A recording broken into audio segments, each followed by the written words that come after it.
Chers tous, chers couples,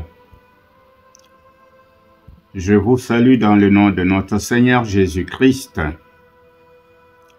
Nous voici à la 6e session de notre enseignement sur les couples. Les dernières sessions, nous avions parlé du fondement du mariage et le texte fondateur est Genèse chapitre 2 verset 24. Alors notre premier chapitre était donc le fondement du mariage, mais le thème général c'est construire l'unité du couple, mais comment? Alors aujourd'hui nous abordons notre deuxième chapitre qui s'intitule comme suit. 3 domaines concourent à l'unité du couple. Le texte de référence est première lettre aux Corinthiens au chapitre 7, les 16 premiers versets. La vie du couple se comprend dans sa réalité psychique, physique et spirituelle, qui constituent les 3 domaines qui doivent concourir à l'unité et à l'égalité des époux. Pour une meilleure approche du sujet, notre étude prendra appui sur le texte de 1 Corinthiens au chapitre 7 pour comprendre les défis que le couple chrétien est appelé à relever. Avant d'entrer dans les détails, faisons d'abord un examen du contexte de vie de Corinthe, au moment où l'apôtre Paul adresse cette épître aux fidèles de l'Église de Christ. Alors, quel était le contexte de Corinthe? Corinthe, capitale de la province romaine de l'Achaïe ou l'Achaïe, c'est-à-dire au sud de la Grèce, était une ville importante, cosmopolite et très peuplée. À cette époque, il y avait plus de 500 000 habitants. C'était énorme. L'on dénombrait plusieurs ressortissants de tout l'Empire et des contrastes sociaux immenses. Il y avait des esclaves, des pauvres et quelques riches. Ville portuaire, son commerce était très florissant. L'idolâtrie et l'immoralité caractérisaient cette ville, parce qu'il y avait 2 temples païens qui dominaient la vie de Corinthe. Le premier temple, le temple d'Aphrodite, ou Vénus, où la prostitution sacrée était pratiquée sur une grande échelle. Le deuxième temple, le temple d'Asclépion, ou Esculape, où régnait le dieu de la médecine, ce qui montre bien que les maladies sexuelles étaient les plus répandues dans la ville. C'est dans ce contexte-là que l'église de Corinthe, fondée par l'apôtre Paul, est appelée à vivre et à témoigner sa nouvelle foi. Aujourd'hui, l'Église de Christ est confrontée à la même réalité. 3 termes clés vont retenir notre attention dans les défis à relever par les couples chrétiens. Ces 3 termes sont dialogue, sexualité et prière. Alors aujourd'hui, nous allons nous limiter au premier terme, ou au premier domaine, c'est le domaine de la communication. Certes, nous avions parlé de dialogue, mais plus tard dans nos sessions, vous comprendrez la différence qu'il y a entre dialogue et communication. Alors, donc le premier domaine clé dans un couple, c'est la communication. La communication occupe une place centrale dans la vie du couple. Elle fait référence à l'unité des âmes, car il est le premier domaine dans lequel le couple est appelé à vivre son unité et dont Paul rappelle l'importance. Paul dit en substance que les époux doivent être en commun accord en ce qui concerne la sexualité. Ce que nous pouvons lire à 1 Corinthiens chapitre 7, verset 5. Ce commun accord n'est possible que si le couple sait dialoguer. Quel sens pouvons-nous donner au mot communication? La communication dans un couple renvoie à la conversation entre les deux conjoints sur des sujets communs. Une conversation peut engendrer une discussion parce qu'on a des vues différentes sur un sujet. Mais la communication va au-delà de la discussion. Des couples peuvent parler, échanger, discuter facilement sur des sujets divers, sans forcément dialoguer vraiment. Le dialogue authentique comporte l'ouverture à l'autre, le partage de soi, de ses sentiments et de ses réactions. En somme, il s'agit de livrer en profondeur son cœur à l'autre. C'est un art difficile, car il faut apprendre à écouter l'autre. Une communication réussie dans un couple est appelée dialogue. Voilà la vraie définition du mot dialogue dans un couple. L'écoute est la valeur fondamentale du dialogue. On peut écouter les paroles de l'autre sans intérioriser le message qu'il veut transmettre, car tout le monde n'a pas l'art de la parole. Il faut chercher à comprendre non seulement ce que l'autre dit, mais surtout ce qu'il a voulu dire ou essayer de dire, sans forcément y parvenir.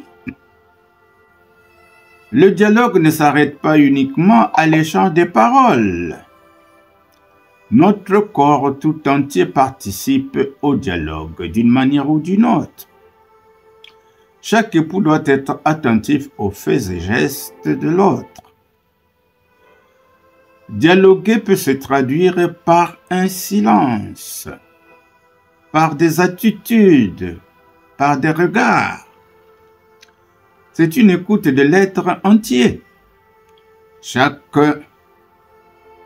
fait ou geste doit attirer l'attention de l'autre. Dans beaucoup de couples, il y a des blessures qui procèdent du manque de dialogue véritable. D'où, dans les conversations entre femmes, il est facile d'entendre ces paroles-ci. Mon mari est une forêt difficile à pénétrer en raison des fauves qui y habitent. Ou mon mari est une île où l'abordage n'est pas facile. Dialoguer, c'est se laisser pénétrer, c'est se laisser aborder, c'est accepter de laisser tomber ses barrières intérieures, c'est accueillir, écouter et se livrer à l'autre. Un couple qui dialogue est un couple transparent et qui n'a aucun tabou. Il vit dans la vérité. Vivre dans la vérité, c'est savoir exprimer à l'autre ses faiblesses, ses frustrations, ses doutes, ses angoisses, ses peurs, ses complexes, ses joies, ses désirs, ses aspirations. La femme exprime beaucoup plus facilement ses manques. L'homme, quant à lui, ose moins le faire au risque de perdre son autorité. Ce qui est une erreur, car ce genre de comportement peut être un frein à l'épanouissement du couple.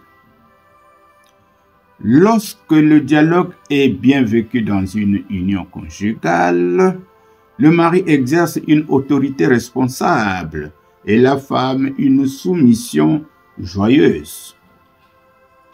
Les deux conjoints comprennent qu'ils sont égaux en valeur et en dignité, et chacun le ressent vivement.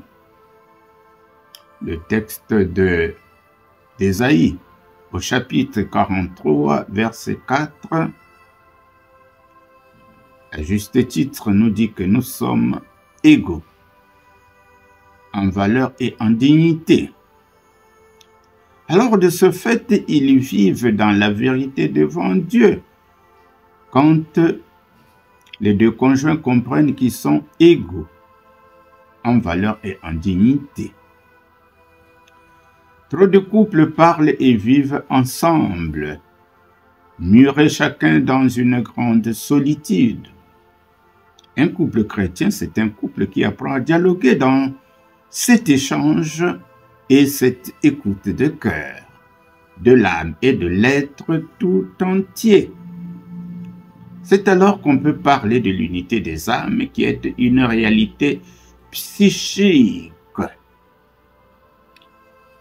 Alors, donc, nous venons de voir le domaine psychique, qui est le premier sujet de notre étude du chapitre 2, qui nous parle de 3 domaines qui concourent à l'unité du couple. Et nous avions dit au début que ces 3 domaines sont le domaine de la communication, le domaine de la sexualité et le domaine de la prière. Alors, quand on parle de communication, cela renvoie à une réalité psychique. On parle de conversation, on parle d'écoute, et l'idéal, c'est d'arriver à dialoguer. Et nous venons de vous définir ce qu'est le dialogue. Alors, mes bien-aimés dans le Seigneur, pour terminer, nous vous donnons un exercice à faire. Prochainement, nous allons parler du domaine de la sexualité dans un couple. Alors, notre exercice consiste à choisir un blason pour votre mariage, pour votre couple. Il s'agit d'un symbole significatif. Donc, choisissez un blason ou une devise. Cette devise peut être une pensée ou un verset biblique. Vous pouvez prendre par exemple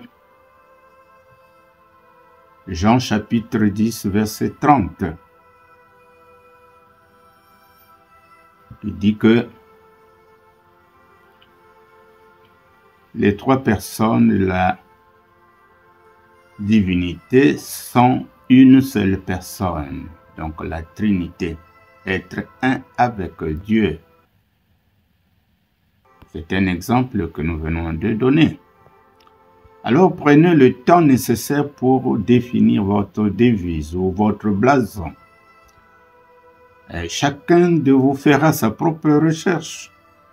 Puis interviendra l'échange qui conduira à un choix consensuel et définitif de ce qui sera désormais votre devise. Priez ensuite ensemble pour sceller cette devise dans vos cœurs. À partir de là, sachez que vous venez de faire un serment solennel devant Dieu. Vous êtes à 2, mais Dieu est au milieu de vous. C'est un engagement que vous êtes tenu de respecter et dont il faut toujours se rappeler chaque fois qu'une crise intervient dans votre couple. hein, parce que tout doit être fait en commun accord, comme nous l'avions souligné. Dans le texte référence est 1 Corinthiens chapitre 7 verset 5.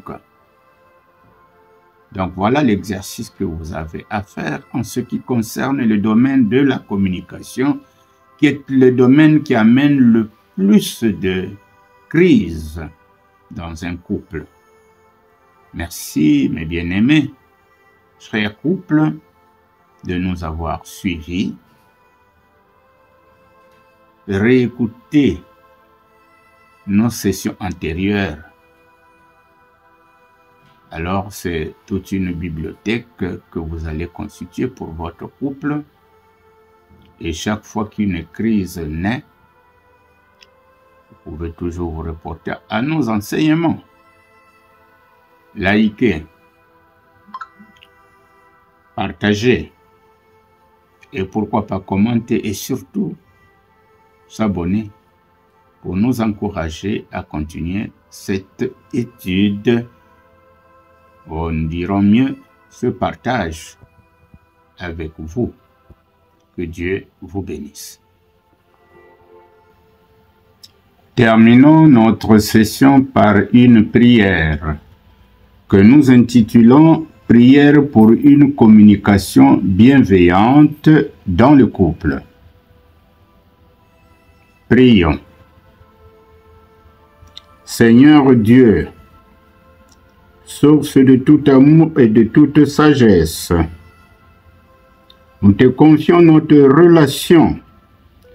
Donne-nous un cœur humble pour écouter, un esprit ouvert pour comprendre, et des paroles empreintes de respect et de douceur. Apprends-nous à parler non pour blesser, mais pour bâtir et guérir. Délivre-nous des jugements hâtifs, des silences lourds et des paroles violentes. Que ta paix habite nos échanges, même au cœur des désaccords. Que ton esprit nous enseigne le langage de l'amour, fait de patience, de vérité et de miséricorde. Seigneur, rends-nous capables de nous comprendre même quand les mots nous manquent et de nous pardonner quand nous avons mal communiqué. Dans la joie comme dans les tensions, sois le lien vivant entre nous deux et fais de notre communication un lieu de croissance, d'unité et de témoignage de ton amour. Disons Amen.